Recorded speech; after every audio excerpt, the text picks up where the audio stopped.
É economia todo dia, né? A gente vive fazendo aí as contas, cortando gastos para ver se consegue passar por essa crise. Mas será que tem algum jeito de, mesmo com todo esse aperto, de faturar aí uma graninha? Bom, quem pode dizer isso para a gente, se isso é possível, é o Pedro Felipe Rezende, que é orientador de cursos, palestrante. E eu diria, será que você tem esse segredo? Porque a gente está numa época tão complicada, né? Tem segredo, tem receita? O que você diria? Sim, na verdade não tem essa receita de bolo Pronta, igual né? muitos acreditam, né, e buscam, vão atrás. Mas existem algumas condições iniciais que a gente pode atingir, por exemplo, de desenvolver um colchão de reserva por uns 6 meses, de verificar se está com dívida, de organizar essa dívida em parcelas menores, em prazos mais longos, e se atentar ao momento que não pode ser deixado de lado, é um momento importante. E, por exemplo, agora dia 28, o Banco Central divulgou que a taxa média de cheque especial chegou a 300% ao ano, o cheque rotativo a 449% ao ano. Quer dizer, o brasileiro, o consumidor, ele precisa se atentar que isso é alarmante.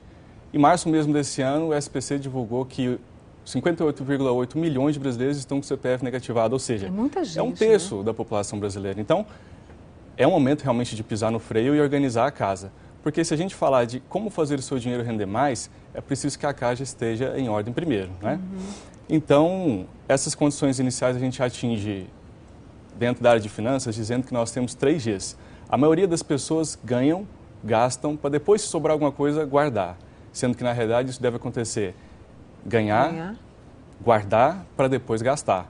Ou seja, a pessoa, ela define uma matriz de orçamento, ou seja, ela já recebe e ela já deposita uma quantidade em uma aplicação financeira para depois colocar em lazer, em saúde, em educação e as outras demais despesas. Porque esse dinheiro, como você disse, né, colchão, né, um colchão de reservas, né? Isso pode ajudar muito numa época como essa, que você precisa de um dinheiro ali para poder, enfim, suprir alguma lacuna que vai surgir no seu orçamento. E aí, eu lembro que a gente já falou muito sobre isso aqui, mas a questão de quanto guardar, porque está todo mundo apertado, né, Pedro? Todo mundo ali corta de cá, arruma de lá. Sim, é interessante porque existe, dentre os 10 princípios da economia, o terceiro ele diz assim, as pessoas racionais pensam na margem, ou seja, as pessoas de bom senso elas não pulam do 8 para o 80. Então começa devagarinho, degrau por degrau. Então a pessoa deve organizar o orçamento dela para começar com 5, 10, 15%, aos poucos, de 3, 6, 12 meses, gradativamente organizando esse colchão de reserva para principalmente cuidar das despesas emergenciais, que obviamente acontecem. Porque não adianta você aplicar numa aplicação de investimento com taxas de juros muito vantajosas, se você congelou. Quando a gente fala de saúde financeira em finanças, nós dizemos de liquidez. Então, você precisa ter uma quantidade do seu dinheiro altamente disponível para você a qualquer momento.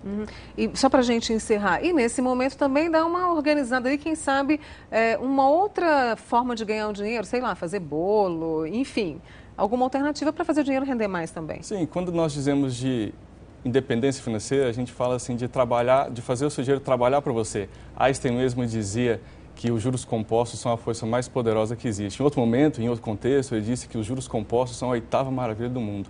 Então é justamente isso, fazer uma renda extra e definir uma estratégia para isso. Sempre. Eu quero muito agradecer ao Pedro Felipe Rezende, orientador de curso e palestrante, que trouxe para a gente aqui mais um pouquinho de informação sobre economia. Obrigada, Muito obrigado. O SENAC está à disposição. Obrigada.